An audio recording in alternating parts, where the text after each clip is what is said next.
Hello, my name's Orbis, and in this video I'm going to be doing a Paul McCartney album tier list, so just going through all the Paul McCartney solo albums plus Wings. Just felt like doing a tier list, and why not? Why not Paul McCartney? He is the GOAT. Well, there's an argument to be made that he's, the greatest songwriter of all time or whatever, but you know what? Not all of his albums were hits, both commercially and in quality. But you know what? In a way, I love them all because it's Paul McCartney. So let's just get started. Kind of annoying that it's not in chronological order. So I'm gonna go in chronological order because otherwise it'll just annoy me. So McCartney 1 is here. So first, post Beatles album, there was a lot of drama around this album because it obviously came out around the breakup, and it kind of seemed like he was using the breakup to promote this album, which the other Beatles did not like. Very very strange time to be a Beatles fan, but you know what? I think it's a pretty great album. Spoiler alert, I do love the McCartney albums. On these albums, Paul McCartney plays all of the instruments, and it's pretty cool. It's kind of him being creative, pouring his brains out, or whatever that phrase is. It's fun, and there's great songs on here. I mean, this album has some of his best songs ever. Maybe I'm Amazed, obviously, but Every Night is great. That would be something. It's a very simple song, but I think it's great. Junk is great. That comes from the White Album era. Great melody. I like Ooh Ooh You. It's quite kind of bluesy. Man We Was Lonely. There's also all the weird kind of instrumental songs, which I used to really not like, but I've kind of come around to them. They're certainly not the highlights. I mean, Hotter Sun is kind of cool, I guess, which for some reason came back in Wings' last tour. I think it's pretty good. It's definitely not S tier. I don't know. I'll put it in A tier for now, and then I'll see. We'll see how it turns out. Okay, let's go to Ram. Obviously, Ram's S tier. I'm not even gonna. Don't even have to think about it. I think it's contender for the best Beatles solo album. Technically it's a Paul McCartney / Linda McCartney album, but yeah, it's just brilliant. I think I love every track. People talk about it being kind of like a early lo-fi album, whatever that means. I just think it's a great album. At the time, didn't do well commercially or critically.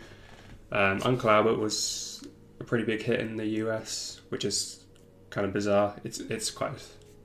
I mean, it's not that strange of a song. It's just, I guess, as a single, it's quite strange. It's one of Paul's classic medleys.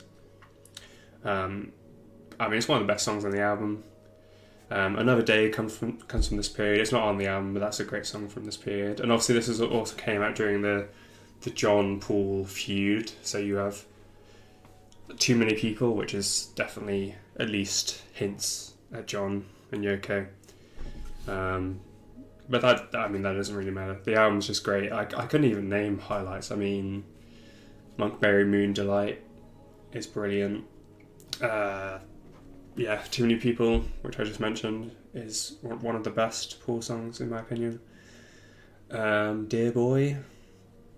Heart of the Country. That's a great tune. Yeah, it's just, I think it's probably a 10 out of 10 album. It's kind of quirky, I guess. Maybe it won't. Maybe you have to give it a few listens to kind of get used to its sound. It's definitely. I think maybe the reason it wasn't received that well at the time is it's not. I wouldn't say it's a particularly Beatlesy album. It's probably even less Beatlesy than McCartney 1, but I think Wildlife had the same problem, which we will. That's a great transition. Let's go to Wildlife.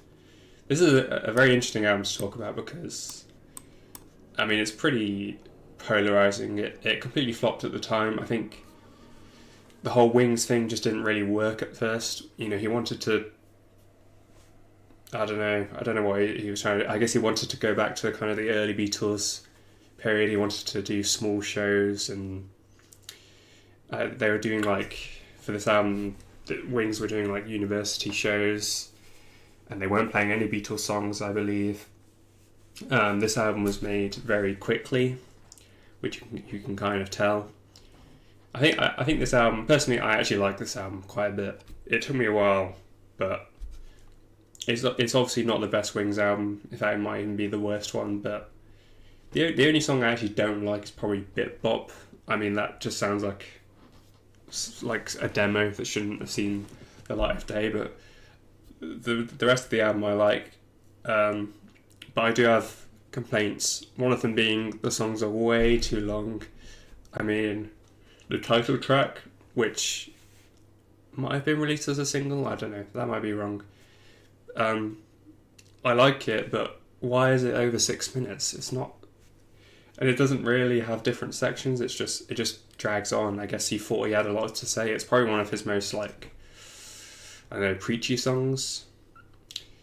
It's obviously about animals, right? But it drags. Basically every song on it drags a little bit too long. Tomorrow is a good song. Dear Friend, which is about John apparently. Some people only know, I think, that one. Love is Strange. Yeah, it's a good album. And then another complaint is, as I mentioned earlier, I think he made this album too quickly.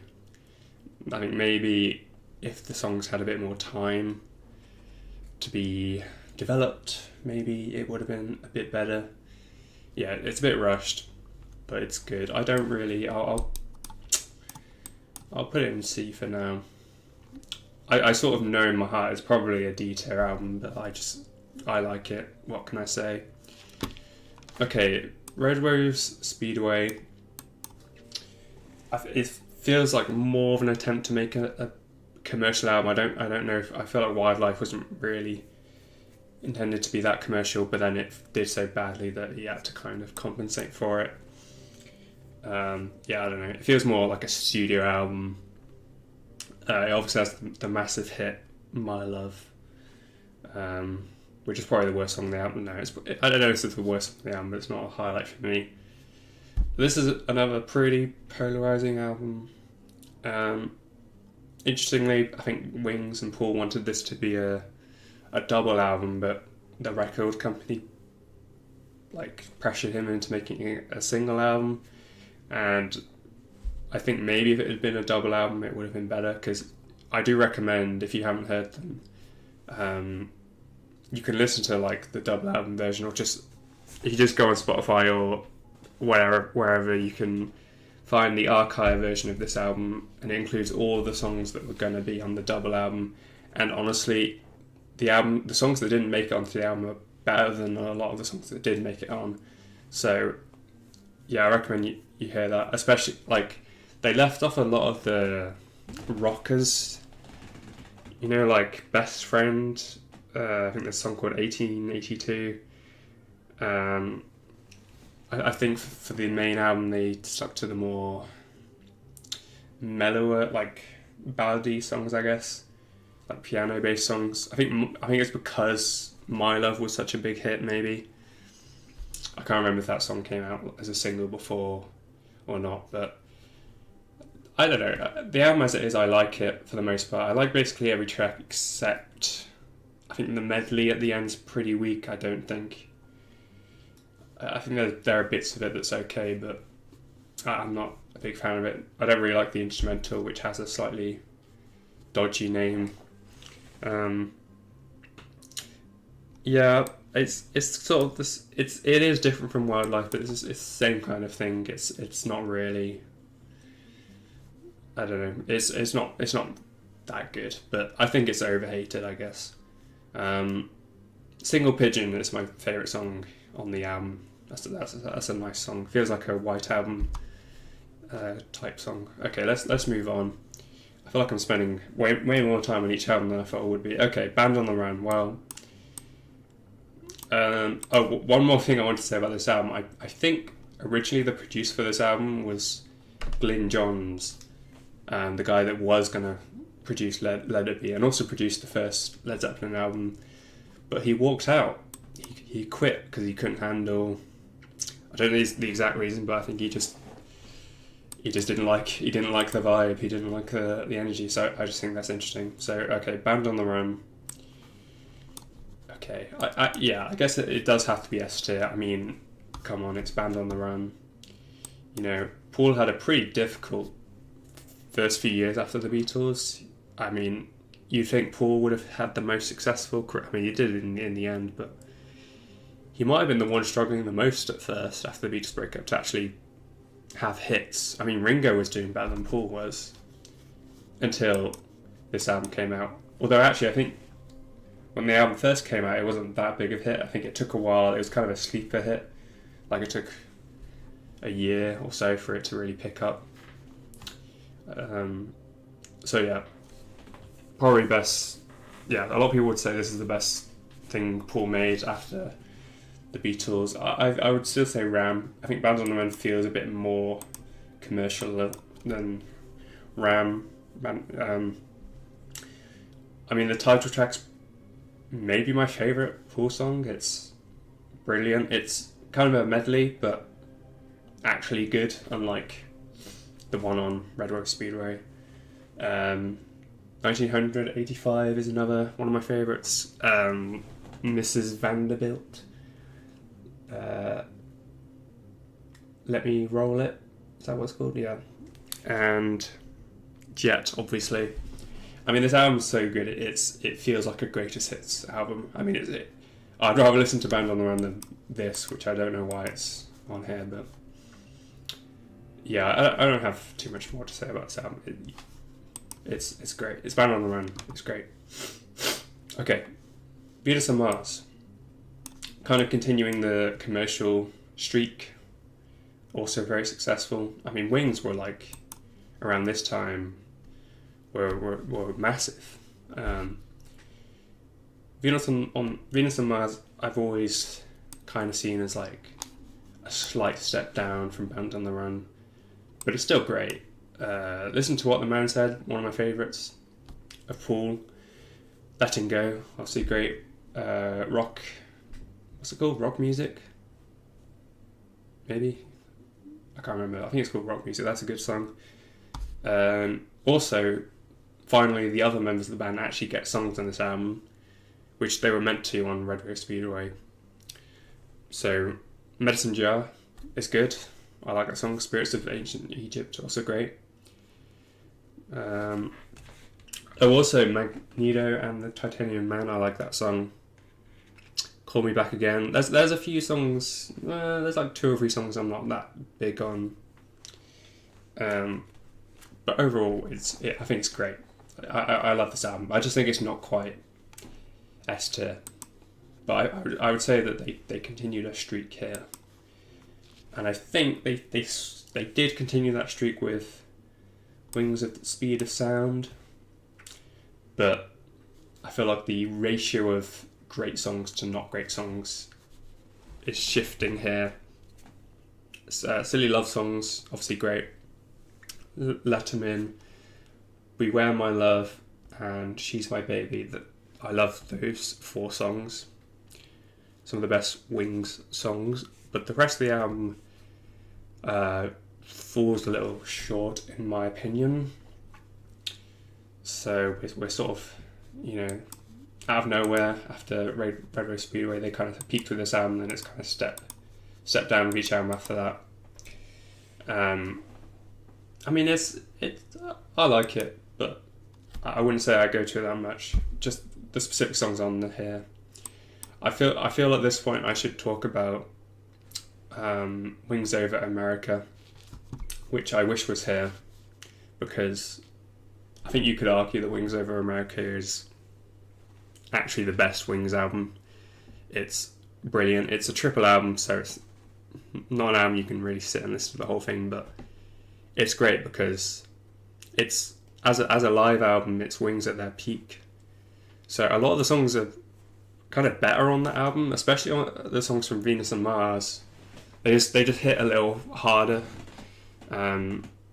Especially like Paul's bass playing on that album just hits. The version of Silly Love Songs as well, I think is better.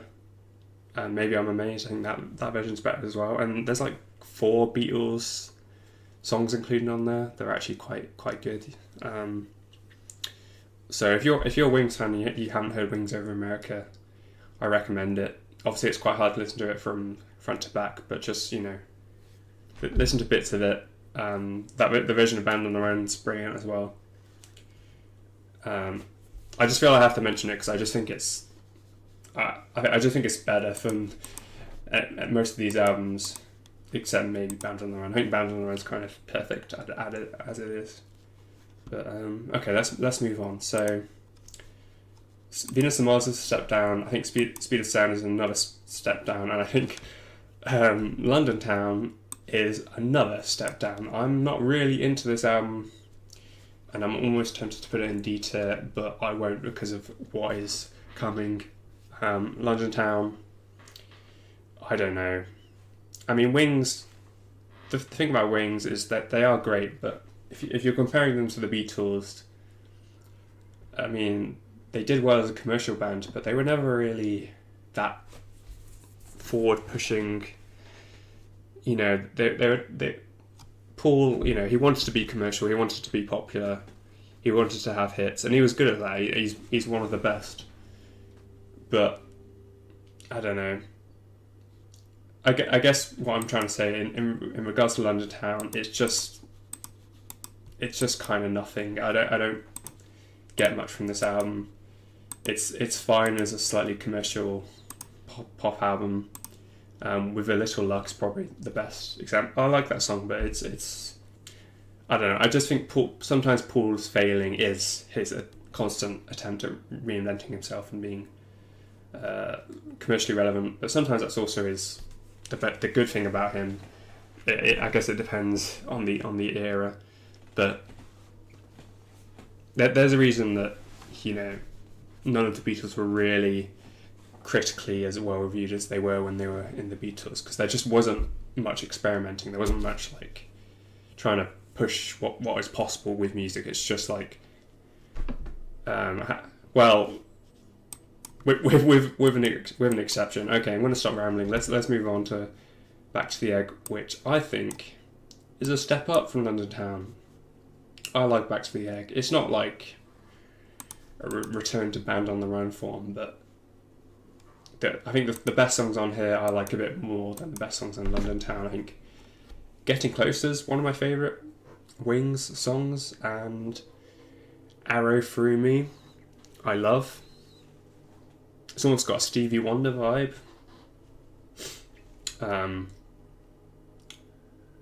There's another Paul song that has a Stevie Wonder vibe, which I don't like, but Arrow Through Me is brilliant, and Old Siam Sir, that's a good song.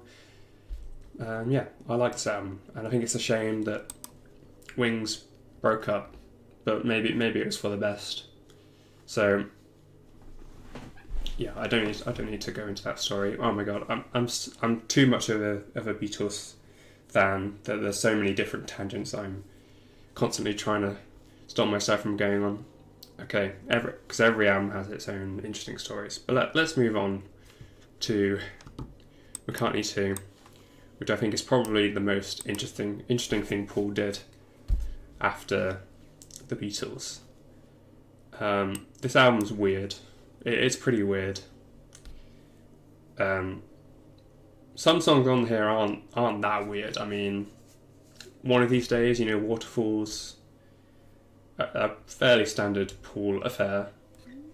Coming Up is also fairly standard, but it's quite a good attempt at kind of reinventing himself for the time. It's a somewhat new wavy song.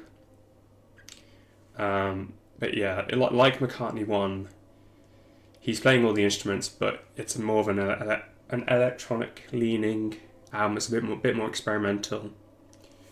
I mean, the ramble I just went on about how he didn't really experiment. I mean, this is an exception. He's definitely, because he's not just experimenting with synths and beep boop sounds, but he's also experimenting with the studio. Like, what can you do to make the songs sound different? Like, there's a song on here called what's it called? Damn, I'm gonna have to look it up. What's it called? McCartney II. Oh, come on. Nobody Knows, which is an interesting song because it's like, in style, it's kind of like a classic, I don't know, like 50s, 60s rock and roll song, but it's so bizarre, just the way it's presented. You have to hear it to understand what I mean. Another interesting song is Dark Room. That's quite an interesting song. A very not Paul sounding song, I think. And also Temporary Secretary, which I used to hate that song. I thought it was so annoying. It's certainly not a Paul song you would play at a party, I guess, but I quite like it. I mean, it's not as annoying as For You, which we will come to. So basically, this is the best Paul McCartney album. I'm joking, but you know what?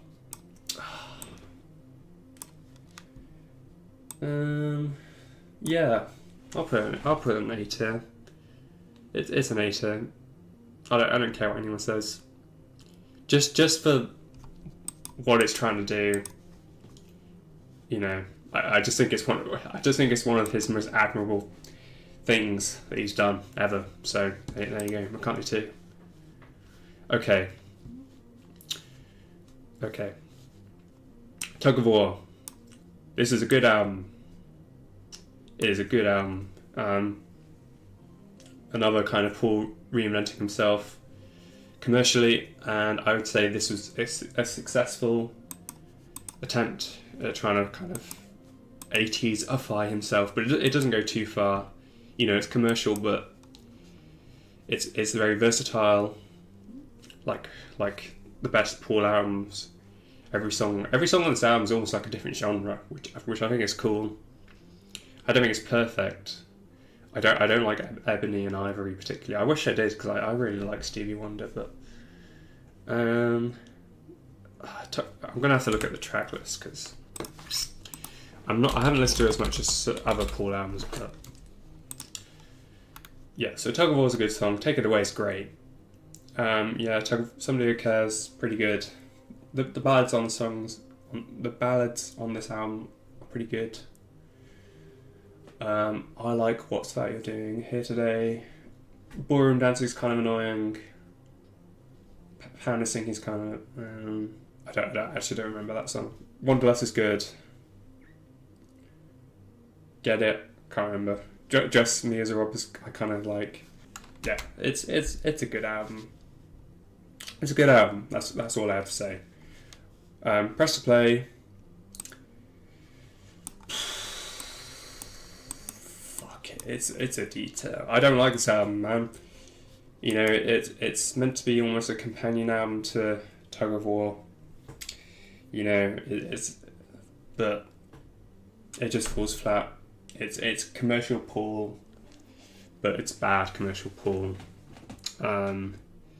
It had a pretty big hit on the album called Say Say Say with Michael Jackson, and you know what, I actually kind of like that song, but I don't like this album. We're entering my least favourite Paul period, so expect things to get pretty negative. I think maybe I have an unfair bias to these Wings albums, but it is what it is. Okay. So next, I get the order mixed up here. I think, was it? Yeah. Oh no, Broad Street. Oh, fucking make a new. How do you do this? I completely ruined this. No. Oh my god.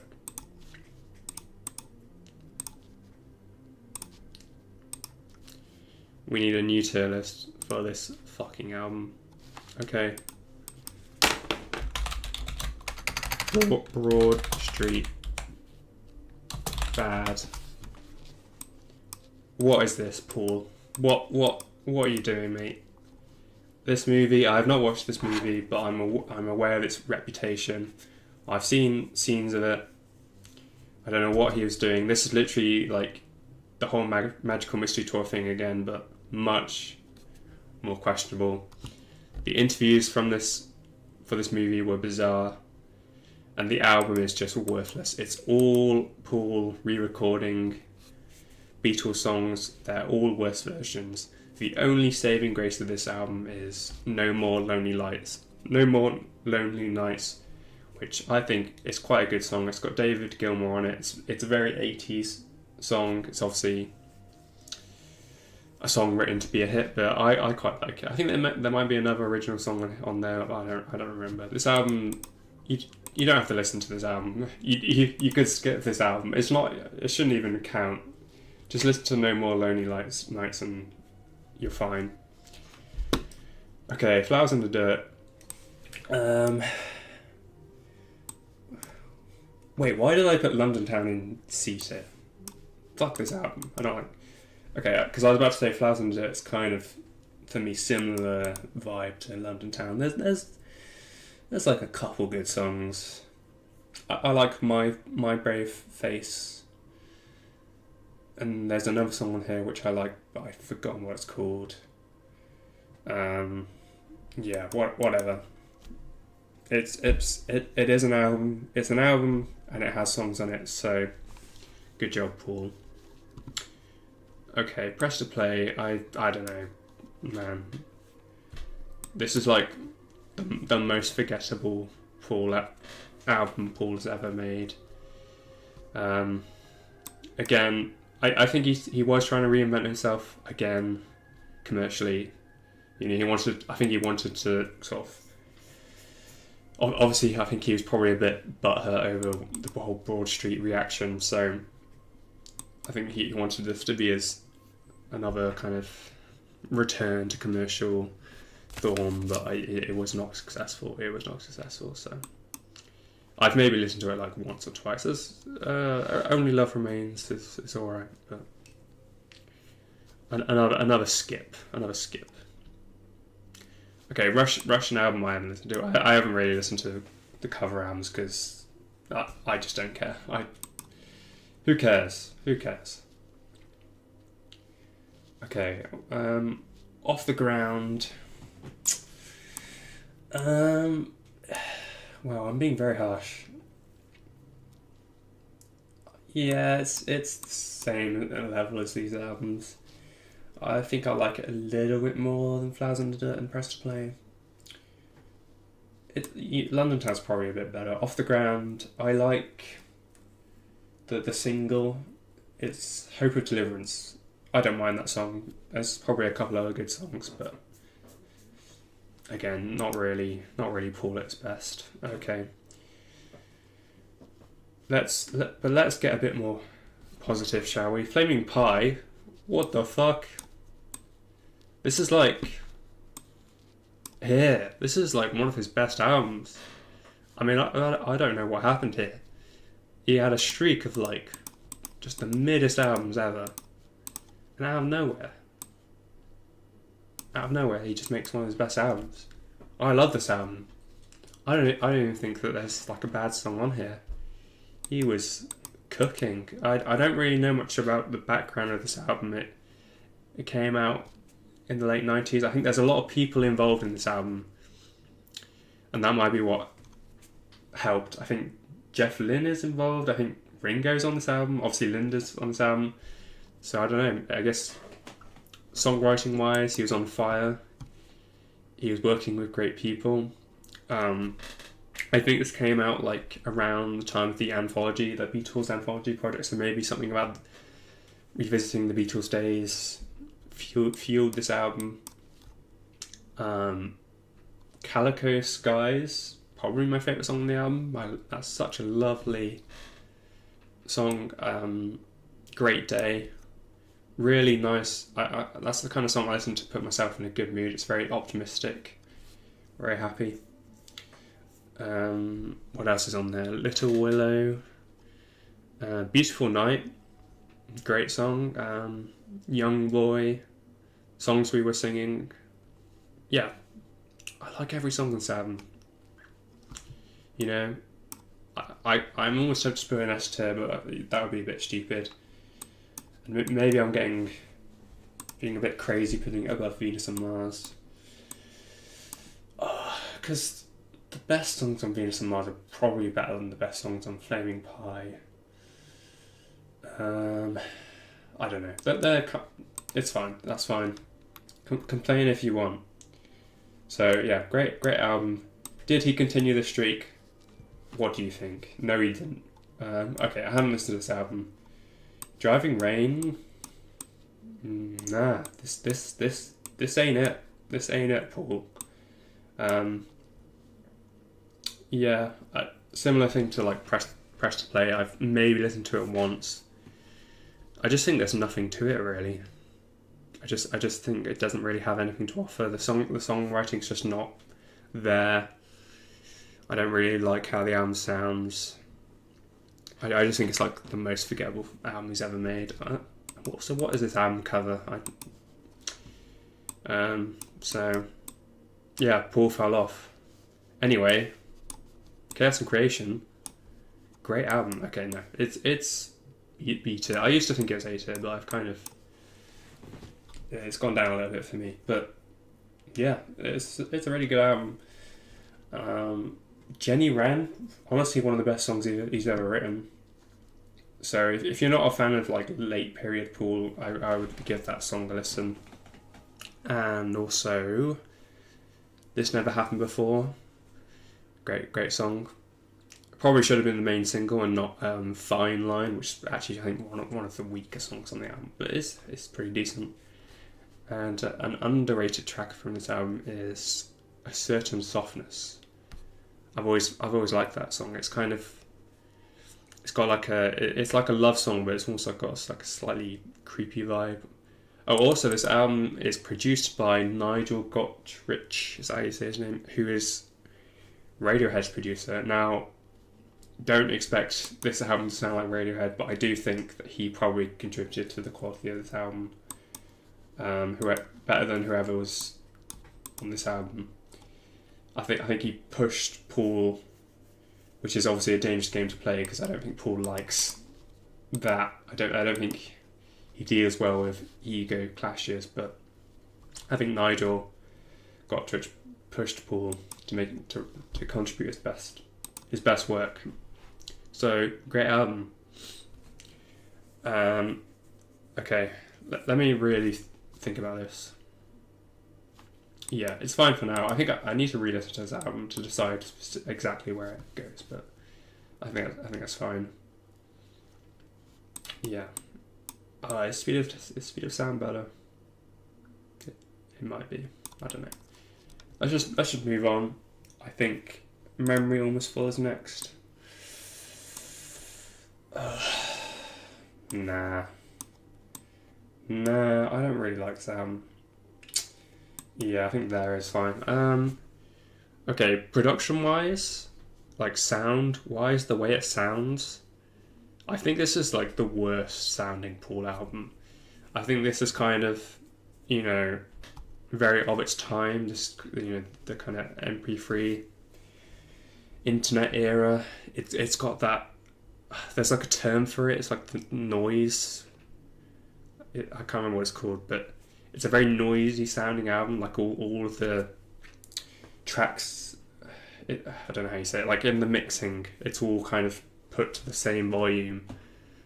And I just hate the way it sounds. And the songs aren't that good. I think Dance Tonight's a decent song with a great music video. I don't really like Ever Present Past. And then the rest of the album, I couldn't even tell you about the rest of the album. It's not very great. And then I can't remember if New comes next or this album. I haven't heard this album, but My Valentine's a good song. So this album's like mostly covers but has some originals. I think My Valentine is probably one of the better like recent-ish Paul songs. So check that album out. Okay, New. This is another, feels like Paul trying to have a big commercial hit. And it's not bad. I sort of want to like this album, but I don't really. The song News, decent. Queenie Eye. No, I don't like this album. Some people might get annoyed at me about that. I think a lot of people like this album, but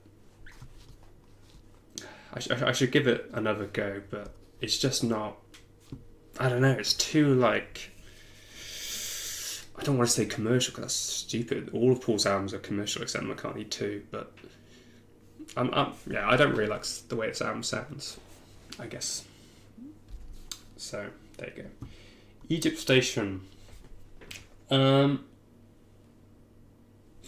listened to this album. This is like the first Paul album I actually listened to. The day it came out, and I think it's pretty good for Paul in the 70s trying to make a commercial album.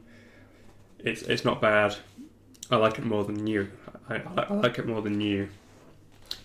And it's got a few good songs. I think I Don't Know is probably my favourite song on the album.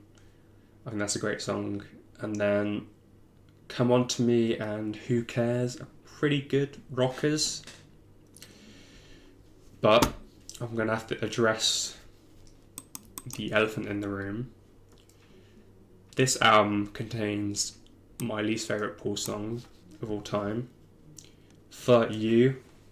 That song is so trash, so shit, so disgustingly bad that it makes this album worse. I mean, I get Paul trying to make a commercial album. I don't have a problem with that, but For You is a step too far because it's such an obvious. It's not just commercial. It's like he tried so hard with that song to try and make it like a 2010s sounding pop hit, which I have nothing against modern pop music really, but I think there's something about that 2010s pop sound which I just hate. I hate the clapping, just something about the way it's produced, the way everything about it. It's just I hate it, and also I see people defending the song. You can like the song, but it is not a conspiracy theory to say that song is like a desperate attempt to make a pop hit, because I'm pretty sure he said that in interviews at the time. I think the producer said that as well. That like, I remember when he was trying to make the song, and the producer was like, "What are you trying to do with the song?" And he said, "I'm trying to make a hit." And the producer was like, "Well, now you're talking my language. I know how to do that." The song was not a hit, not really. But Paul hasn't had a real hit in like 20 years or something. But anyway, I feel like I should have ranted about this song in its own video, but I mean, it doesn't take away from the album that much. I mean, I think the biggest problem with this album is it's just too long. It's a bit bloated, and it kind of gets worse as it goes along. He puts all the best songs in the first half. I don't think I've even listened to this album really properly since it came out. But where's Place It? It's definitely better than Driving Away, and it's better than this album. It's better than this album. It's better than this album. It's better than this album. It's probably like Flowers in the Dirt level. I'll put it here. Some people love this album. I was surprised in that YouTuber Elliot Roberts, I think his name is, who does a lot of Beatles videos. He did a Paul McCartney albums ranking video, and he put this album really high. It's definitely like his best album since Chaos and Creation, I guess, but I like this album more because it's like a bit more low-key, I guess. Anyway, McCartney III, the third album in the McCartney series. He plays every song, every instrument on this album, which I think is neat. It's not as it's not as good as McCartney 1 or 2, obviously. The songwriting is not as good as it used to be. I mean, it's pretty good. The song's pretty good.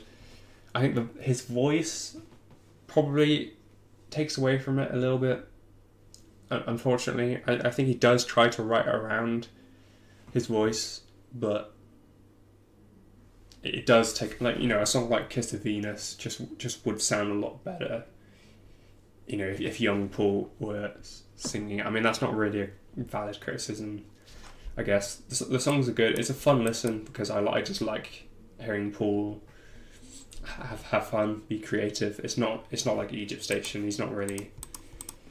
Well, I mean, the marketing of this album really pushed for this to be a big album. I mean, there were like 50 vinyl variations of it, but where does it go? I don't know. I think Details got a bit crowded. Let's just put it low here. I like this album. I can't say I go back to it much, but okay. Yeah, Details a bit crowded, but I don't hate this album. I only hate Broad Street. Hate this album. Delete it from existence. Paul, what were you thinking? It's almost as bad as Fire You, which is also really bad. The worst thing you've ever done, you prick. Okay. Great. Thank you for watching. This video is way too long. Okay. John Lennon tier list next. Bye.